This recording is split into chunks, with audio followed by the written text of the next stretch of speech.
Why are livestock producers liquidating their herds due to climate extremes and record-high feed prices when there is a simple biological mechanism that converts 1 pound of dry seed into 6 pounds of highly digestible living feed in exactly 168 hours? In this story, we expose the hidden biological multiplier that can turn scarcity into abundance, while questioning why a multi-billion-dollar feed and fertilizer cartel depends on everyone believing you need endless acreage and chemicals to keep animals alive. Hydroponic fodder threatens to upend that illusion, letting one producer replicate 100 acres of green pasture inside a small, controlled space. The stakes? Who controls the future of food and who gets left behind? Dry activation. The hydroponic rack yields something unlike any feed from a bag or a bale. The barley has woven itself into a single living slab, roots tangled with shoots, husks, and all the nutrients unlocked by enzyme detonation. This is not chopped hay, nor pressed pellets. The operator lifts a tray, tips it, and the whole mat slides out in one unbroken piece. It is 6 to 8 inches tall, dense, and dripping with moisture. It is nearly 85% water, carrying every gram of mineral and vitamin released during sprouting. Unlike conventional forage, nothing is wasted or left behind. The entire root mass is edible. Cattle, horses, sheep, and even goats consume the mat whole, root to tip. There is no sorting, no sifting, no stems trampled into the mud. The interwoven structure means every mouthful delivers the full spectrum: soluble sugars from the shoot, digestible protein, and minerals from the root, all in a form the animal's gut can absorb. Ranchers report that livestock eat the mat eagerly, leaving behind nothing but a few stray fibers. For small producers, this zero-waste harvest translates into direct savings. No labor spent cleaning up uneaten hay, no feed lost to spoilage or wind. The mat's integrity also makes handling simple. Roll it, cut it, or feed it straight from the tray. Each slab is a self-contained ration, ready to serve with no mixing or processing. In a world where every pound of feed and every drop of water counts, the edible root mat is a practical answer to the waste and inefficiency built into the commercial feed system. It is not just a new kind of feed, it is a new way to think about what a pound of seed can become. Hydration factor. There is a reason animals crowd the hydroponic rack when the edible root mat hits the feed bunk. The fodder is not just green, it is wet. At harvest, hydroponic barley fodder clocks in at nearly 80% moisture, a living slab that is more like a fresh salad bar than the brittle flakes of hay or the dust of pelleted grain. For a veterinarian monitoring herd health in drought country, this is not a trivial detail. Cattle, horses, and goats on dry rations guzzle water to process every bite. But when the feed itself delivers hydration, the strain on drinking troughs and well pumps drops sharply. In trial barns, animals fed these mats show a steady, even intake, and their water consumption falls by as much as a third. The root mat's natural moisture buffers the rumen, helping stabilize pH and reducing the risk of digestive upset that comes with dry, starchy feeds. Palatability is another quiet advantage. Livestock dig into the cool, moist fodder with a vigor rarely seen with old hay, finishing every mouthful and leaving behind nothing but clean trays. Ranchers in the Southwest report that during heat waves, herds stay hydrated and on feed, even as neighbors struggle with dehydration and lost weight. The wet texture also means minerals and soluble nutrients move quickly into the bloodstream, supporting steady metabolism and immune function. In a system where every drop of water is measured, the hydration factor rewrites the math of animal care, proving that a superfeed grown in 7 days with barely any water can do more than just fill bellies. It can keep a herd healthy and hydrated, no matter what the weather or the water table says. Barley base. Not all seeds are created equal. The foundation of the 7-day superfeed starts with the right barley, untreated, high germination, and free from chemical coatings. Commercial seed suppliers push fungicide-treated lots designed for field survival, but those residues can sabotage the hydroponic cycle, stalling germination or introducing toxins into the fodder mat. Independent producers source clean, seed-grade barley, often malt barley, 2002 or Golden Promise, stored cool and dry to preserve viability.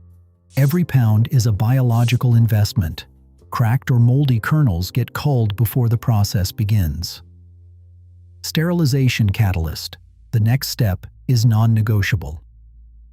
A 10-minute hydrogen peroxide bath is the standard.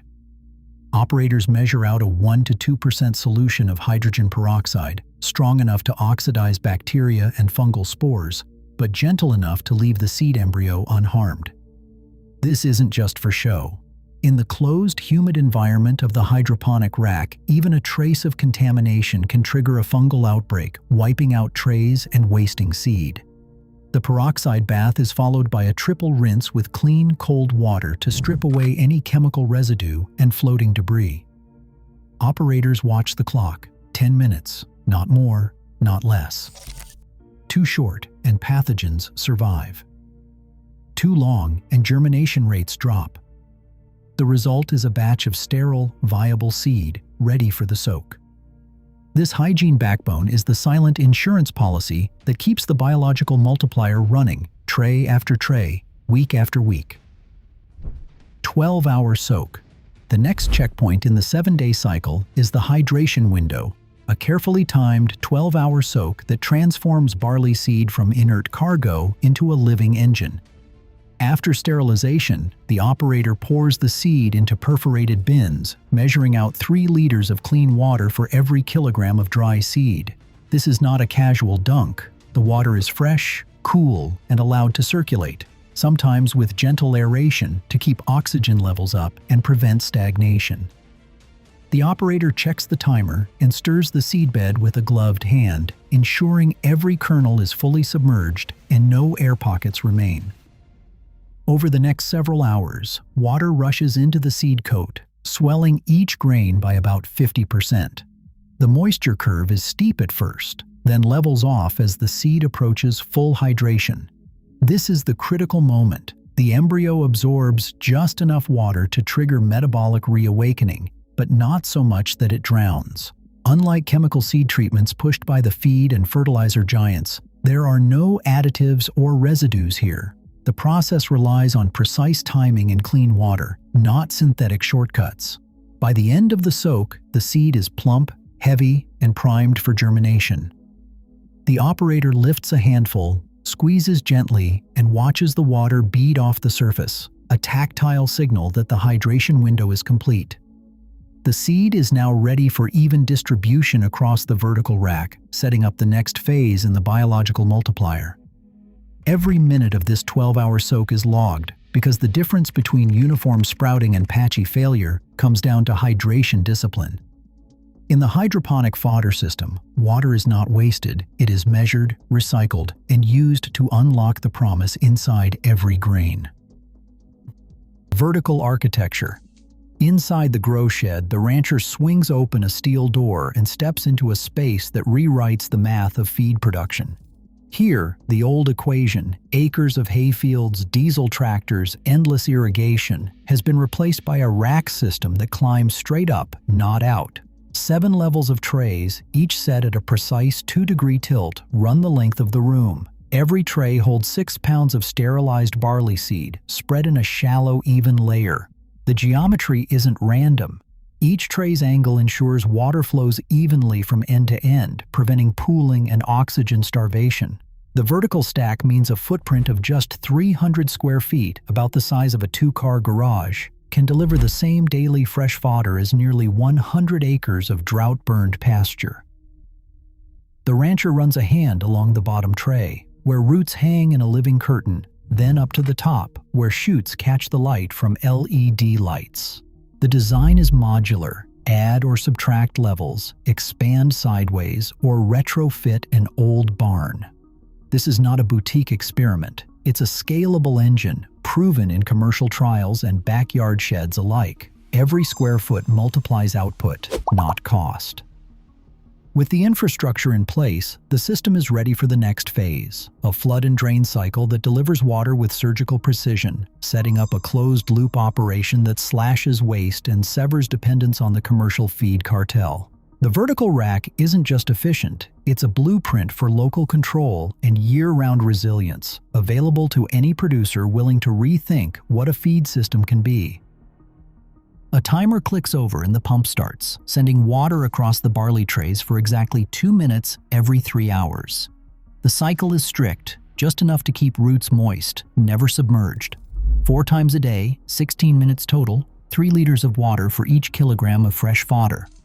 Oxygen is as critical as water. Too much standing liquid and the mat suffocates, too little, and the sprouts dry out before the week is up. Runoff drains back to the reservoir, ready to be reused or offered to livestock, with no waste and no evaporation losses. The system's rhythm is enforced by automation, not guesswork, and every input is measured and minimal.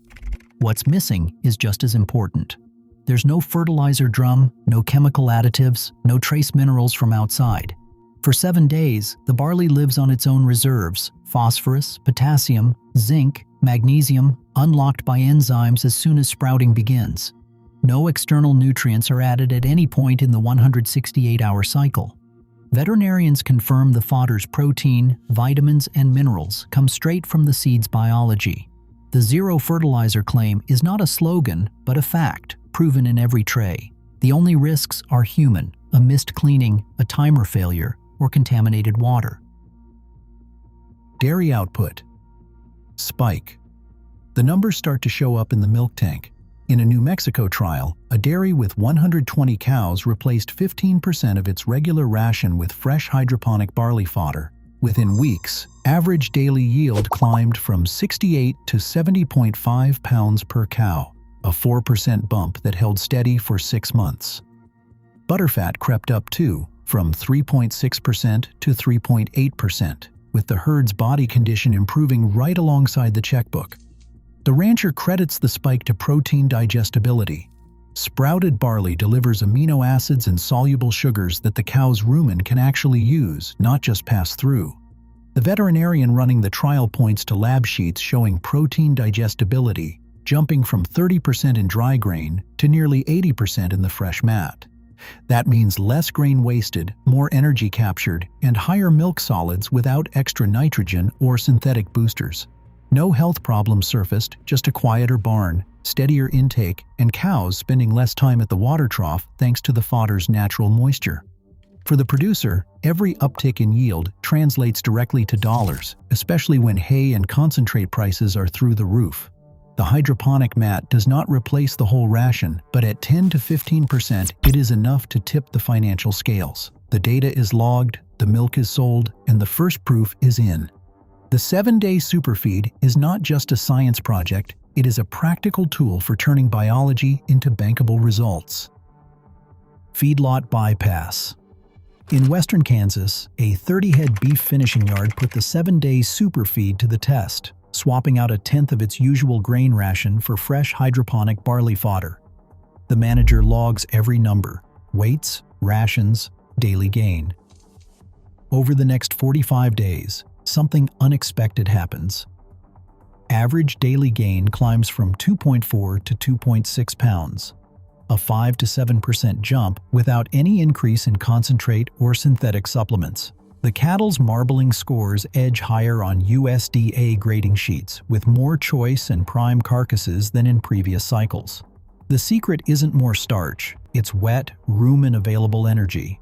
Instead of dry corn, the barley mat delivers simple sugars and amino acids in a moist, enzyme-rich package. The rumen stays buffered, intake is steady, and cattle reach finishing weights faster, with less digestive stress. The feedlot manager points to the bunk: no sorting, no waste, just clean mats gone by sundown. For an operation used to watching margins evaporate with every spike in corn futures, the 7-day fodder rack is a direct line to independence. No contracts with the feed mill, no waiting on rail cars, no exposure to fertilizer price shocks. The numbers are logged, the gains are real, and the old logic of grain dependency is suddenly up for review. Equine ulcer cure. In the world of high-performance horses, gastric ulcers are a silent epidemic. Trainers and owners spend thousands on supplements, yet the problem persists. Acid burns through the stomach lining, appetite fades, and athletic output drops. A veterinarian wheels in the gastroscope, the monitor flickering with images of raw, inflamed tissue. The score? 3.2 on the ulcer scale, a common sight in stabled horses fed on dry grain and hay. The introduction of hydroponic barley fodder brings a different outcome. Twice a day, 2 pounds of fresh, moist fodder are added to the ration. Within a week, the horse's feed buckets come back clean. The fodder's low starch and high moisture content buffers stomach acid, creating a gentle, continuous forage effect. 30 days later, the vet repeats the scope. The ulcer score drops to 1.4. Appetite returns, body condition improves, and the horses regain their edge. Owners see more than just a healthier gut. They see fewer vet bills, steadier performance, and a feed room no longer stacked with expensive powders. The numbers are logged, the images archived. The hydroponic mat isn't just a feed, it's a clinical tool, delivering real results for the most valuable animals on the ranch. As the ulcer cases resolve, attention turns to other species. If a 7-day superfeed can heal the equine gut, what can it do for swine and poultry? Swine and poultry integration. On a mixed family farm outside Wichita, the operator slides open the door to a compact feed room, revealing the same 7-day hydroponic barley trays that drive the cattle and horse rations. But here, the green mats aren't just for ruminants. The fresh enzyme-rich fodder is measured into buckets for pigs and broiler chickens too. Monogastrics, animals with single-chambered stomachs, face their own hurdles with dry grain. For pigs, the phytic acid in barley grain binds up phosphorus and zinc, forcing producers to buy expensive mineral supplements and synthetic enzymes just to keep growth rates on target. Sprouted barley fodder rewrites that script. At just 5% of the daily ration, the wet, soft mats unlock minerals that would otherwise pass through untouched. In a small-scale swine trial, feed conversion ratio, the pounds of feed needed per pound of gain, improved by 3%, a margin that stacks up quickly in a barn of fast-growing hogs. For poultry, the story is similar. Chicks peck eagerly at the moist fodder, and the dust that plagues dry feed disappears, leading to cleaner air and healthier lungs. The operator points to the settled dust in the corners, almost none, even after a week of feeding. Across species, the mats are accepted readily, with no drop in intake or performance. The system's versatility means a single rack can serve the entire barnyard, sidestepping the need for multiple commercial feeds and their price tags. For the mixed farm producer, hydroponic barley fodder isn't just a drought fix or a ruminant supplement. It's a cross-species superfeed that delivers digestible nutrients, reduces respiratory risks, and keeps the farm's money in the local economy, not in the pockets of the feed and fertilizer giants. Industry objection. The representative from the commercial feed sector sits behind a polished desk, charts and cost sheets at hand. Their argument is straightforward. Hydroponic barley fodder, they say, looks impressive in a backyard shed, but the economics do not scale. The numbers on their spreadsheet show feed costs calculated by dry matter, not wet weight, the industry's preferred metric. According to their figures, hydroponic fodder's dry matter cost lands between 65 cents and $1.05 per pound, while bulk alfalfa hay, at least in normal years, runs closer to a quarter per pound. Electricity is another sticking point. The spokesperson points to the kilowatt hours needed for pumps, lighting, and climate control, about 6 kilowatt hours per day for a standard 24 tray rack, or roughly 20 cents per kilogram of fresh fodder. In regions where power is expensive, they warn, these costs can climb quickly. Then comes the mold question. In a closed, humid environment, the risk of fungal outbreaks and mycotoxin contamination is real. The industry representative cites the 2020 Salmonella incident in the Midwest, using it as evidence that hydroponic systems require constant vigilance, rigorous sanitation, and routine microbial testing, costs and risks that, in their view, outweigh the savings on water or the promise of year-round green feed. The message is clear. For all its appeal, the 7-day superfeed is, to them, an expensive experiment with hidden liabilities. The feed mill lobby isn't ready to surrender the market to a rack of sprouting barley just yet. Inside the vertical rack, contamination isn't a distant threat, it's a daily reality. Critics recall the 2020 Salmonella scare, warning that hydroponic fodder is a breeding ground for microbes. But when protocols are followed, the data tells a different story. Every batch begins with a 1.5% hydrogen peroxide wash, precisely measured and logged. Seeds soak for 10 minutes, shedding surface fungi and bacteria, then get a triple rinse before sprouting. After 7 days in the humid grow room, the real test arrives. An extension agent conducts a spot check, swabbing the root mat with an ATP probe. The device reads 42 relative light units, well below the 50 RLU safety threshold used in commercial sprout operations. ATP swabs do not bluff. They measure biological residue instantly, providing a clear audit of surface hygiene. Independent trial logs show post-wash readings consistently under 50 RLU, even after a full week. The agent signs off, pointing to the protocol: peroxide wash, clean water, strict timing. Any skipped step shows up in the numbers. Mold and mycotoxin outbreaks are not mysterious, they are lapses in discipline. Here, the numbers rebut the industry's scare tactics, proving that microbial control is routine when the protocol is enforced. Energy reality check. In the grow shed, the operator steps to the wall and snaps a photo of the digital electricity meter. The numbers are logged: 6 kilowatt hours burned in the last 24 hours. No guesswork, just the meter's cold honesty. This rack, a standard 24-tray setup, draws its power from two main sources: the pump and the LED lights. The pump, a modest 50-watt unit, runs 4 flood cycles a day, totaling just 16 minutes. That's about a third of a kilowatt hour, less than a single old-school light bulb left on overnight.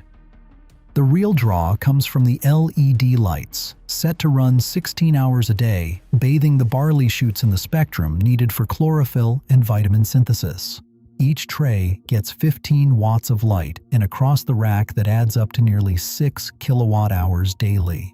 At 10 cents per kilowatt hour, the going rural rate, that's 60 cents a day, or about $18 a month to keep the rack running. For every kilogram of fresh fodder, the energy cost lands at just under 20 cents.